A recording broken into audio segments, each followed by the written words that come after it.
దొంగ దొంగ నేను బావా కృష్ణ బావా. ఆ? మా కృష్ణగాడి గొంతుతో మీ మిక్రీ చేస్తారా? నిన్ను వదలనురా. బావా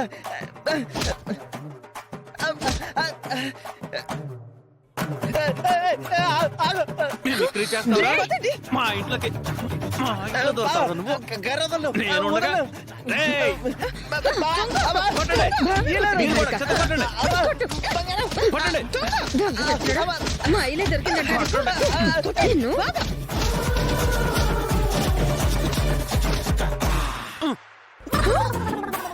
ఆ? బంగారం నువ్వా? నా డూప్ అనుకున్నావా? నేనే. ముసుగేసుకునేందుకు వచ్చావురా? నిన్ను మామూలుగా చూడటమే కష్టం, మళ్ళీ ముసుకొకటి. నేనే బావా అని అడిచాను కదా, మరి నేను ఎందుకు కుట్టావు? పాత పగంతా తీరిపోయిందా? రేయ్, నేను చచ్చేంత వరకు కొట్టినా మీ మీదున్న పగ పూర్తవదు. రాత్రి సమయంలో ఇలాంటి ముసుగేసుకుని ఎందుకు తిరుగుతున్నావురా అసలు? మేం కాబట్టి కొట్టు వదిలేసాం. ఊర్లో వాళ్ళైతే చంపేస్తుండేవారు. అవును, ఈ గెటప్ లో ఊరి మీద పడి ఏం చేయబోతున్నావు? వసీకరతో చేతులు కలిపావా ఏంటి? ఆపుతావా నువ్వు? ఆపుతలే గాని నువ్వు చెప్పు. అసలు రాత్రి సమయంలో మన ఊర్లో ఏం జరుగుతుందో తెలుసుకుందామని ఇలాంటి గెటప్ లో వెళ్ళాను.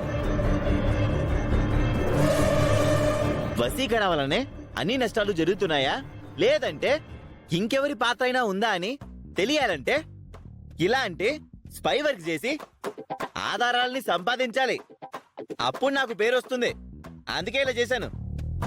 ఇదిగో ధైర్యంగా ఒక్కనే ఊర్లో అడుగు పెట్టాను. ఈ మొక్క మాతో ముందే చెప్పాల్సింది. అనవసరంగా దెబ్బలు తిన్నాం. ఏం కాలేదు కదా? ఏమైందంటే ఏం చెప్పను బంగారం, తగలరాని చోటు కూడా తగిలాయి. ఏమైందో తర్వాత చూసుకోవాలి. రా బంగారం. అయ్యో, ఏమైనా నీ ఆలోచనలు క్రియేటివ్ గా ఉంటాయి కృష్ణ. Thank you. ఆచరణే వరస్ట్ గా ఉంటుంది. సెటైర్లు వద్దు బేబీ, తీసుకెళ్ళు. పద పద. మెల్లగా తీసుకెళ్ళే. దా.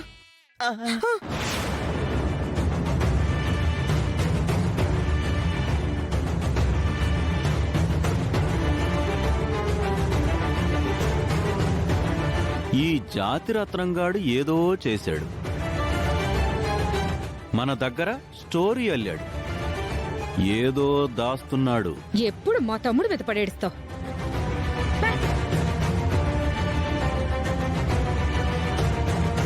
వాడు కృష్ణగాడు కాదు, కంత్రీగాడు. ఈ రోజు బయటికి వెళ్ళి ఏం చేశాడో కనిపెట్టాలి.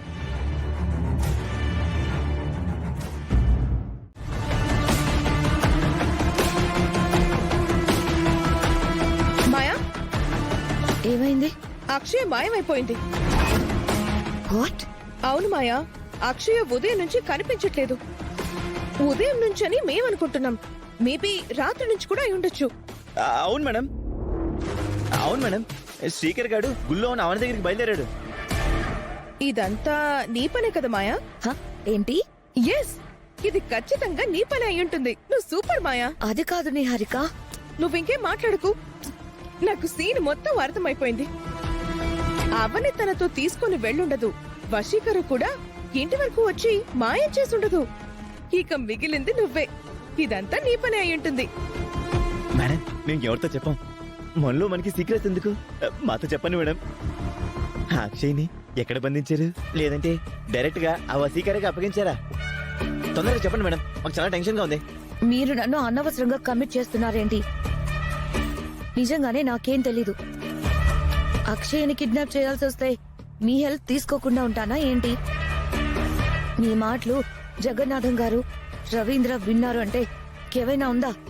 నన్ను ఇంటి నుంచి తర్వాత ఊరి నుంచి గెంటేస్తారు. అక్షయ్ కనిపించకుండా పోవడంలో నిజంగా నీకేం సంబంధం లేదా? లేదు. మేడం, మీరు భలే న్యాచురల్ గా యాక్ట్ చేస్తున్నారు. మీరే చేశారు కదా. ఇంత పర్ఫార్మెన్స్ చేస్తున్నారు అంటే నాకు మీ మీదే అనుమానం కలుగుతుంది. అక్షయ్ని మీరే కిడ్నాప్ చేసుంటారు. వామ్మో! బాణం మా మీదకేస్తున్నావేంటి మాయా? మేడం, సమయం అనుకూలించట్లేదని గత కొద్ది కాలంగా మేము క్రైమ్లు కిడ్నాప్లు చేయడం మానేశాం మేడం. మీరు మమ్మల్ని పెద్ద నేరస్తుల లిస్ట్ లో వేయకండి. అయితే మరి అక్షయ్ ఏమైనట్టు? అదే మాకు అర్థం కావడం లేదు. ఏంటి కృష్ణ ఏమైంది?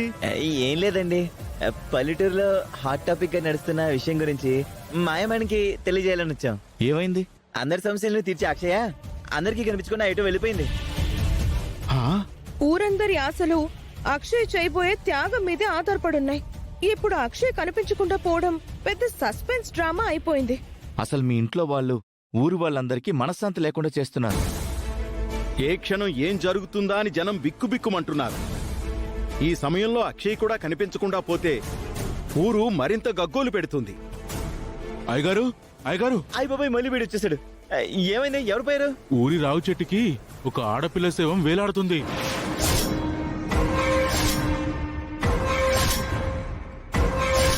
ఊరంతా అక్కడే ఉన్నారు. అవునా? అయితే వెళ్దాం పదండి. రండయ్యా. పద.